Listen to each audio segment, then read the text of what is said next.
Good afternoon, sir. So this is Ronnie Jafaliban, and for today, I will be performing occupied bed making, which will be simplified into 9 steps. So first, I will introduce myself, verify, and explain. Good afternoon, Mom. I'm Ronnie Jafaliban. I am here to arrange your bed. Can I have your name, please? I am Jameline, May I have your birthday, please? October 20, 2000. Thank you so much. So there are 3 identifiers of your patient. First, you have to ask the name of your patient. Second, you have to ask the birthday of your patient. Then it's important actually to at least perform 2 of those verifications. Also, you can include medical record number. So now let's proceed. The first thing that I'm going to do is to ensure the safety of my patient. I'm going to close the environment. So I already performed hand hygiene, I already wore gloves. So now let's proceed to the next step. So now let's loosen the top linen.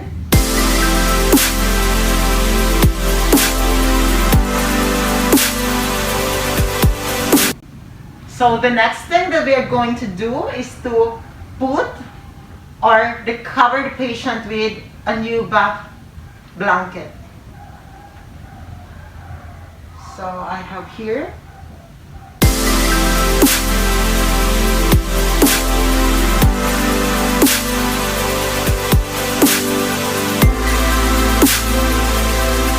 You can ask your patient to actually hold the bath blanket, but if your patient is not comfortable, then you can put it on the back of her shoulder.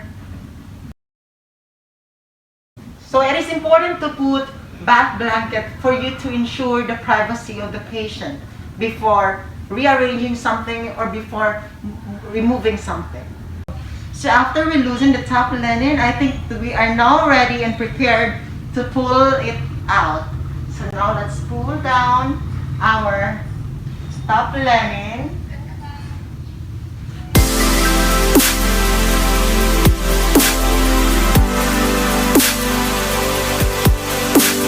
So next, let's change the bottom sheet. So I'm going to remove my patient into 3 segments, which will be divided into upper segment, middle segment, and the lower segment. So first, we have to move our patient to find an adequate space. So now that we already have an adequate space, we need to first position the client. So always remember that it should be in a cross position.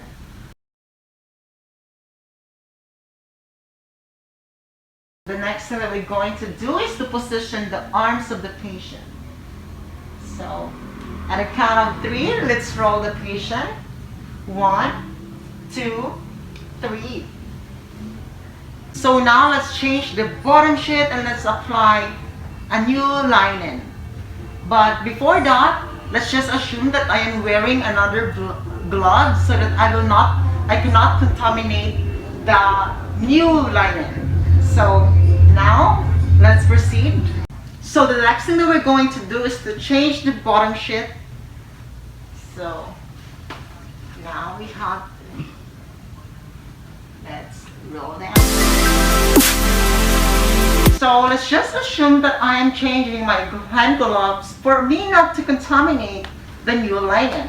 So let's just really assume because I didn't have another gloves to wear. So now let's change the bottom sheet. So now let's place the bottom linen.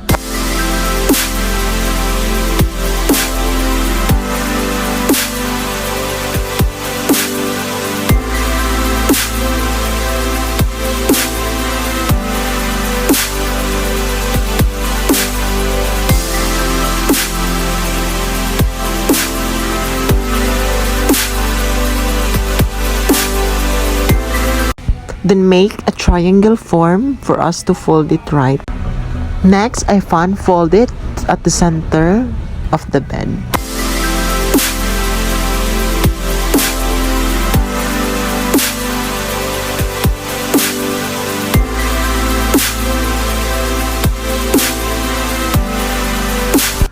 Next, we have the draw sheet which will be put in the center.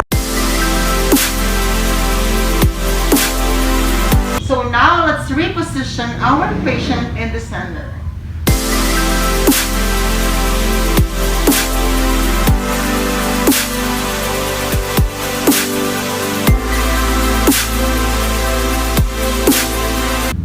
So the next thing that we're going to do Is to apply the same process. Let us cross the feet of the patient and then arrange both of her arms. So let's count up 3, 2, 1, go.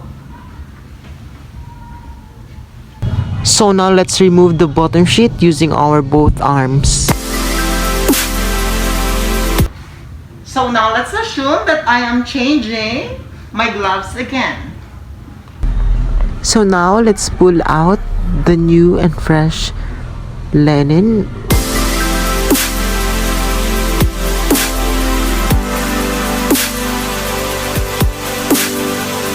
Next, let us pull out the draw sheet at the back of the patient. Now let us move the patient at the center place, and let's just really assume that we have a side rail on her side since it's just a bed and we don't have side rails. So let's just imagine that. Now let us arrange our patient first. So now let's change the top sheet and let's apply a new top sheet and blanket. So we have here our new top sheet.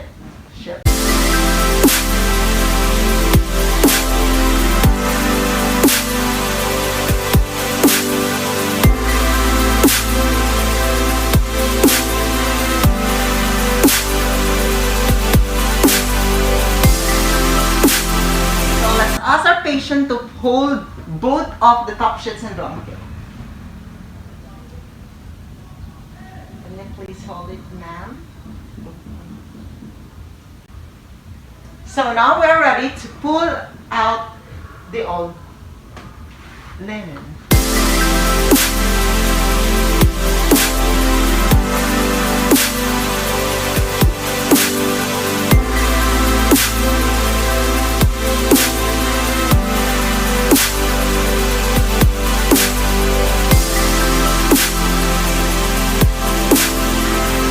So now let's change the pillowcase.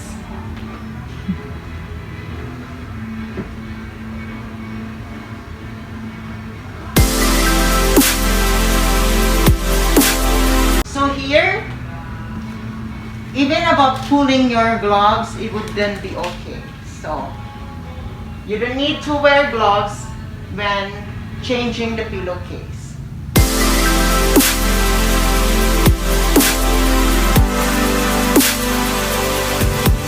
So I think that we're done. We have performed the 9 steps for the occupied bed making. So thank you so much.